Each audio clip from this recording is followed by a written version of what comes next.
Hey guys, welcome back to another Siren walk around. We're here back in Toledo, this 130 sake. Oh, got trees blocking it. Screamer S10 once again, guys. Meant to wear my boots. Oh god. Alright. Maybe make my way over here.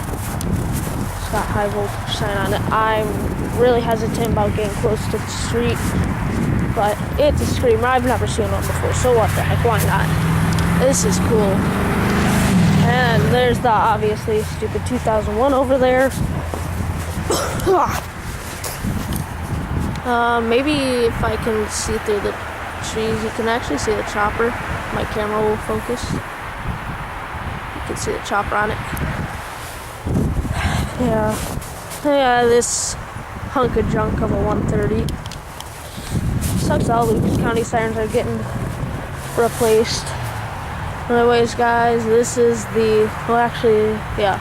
so thank you guys so much for watching this Toledo Siren walk around.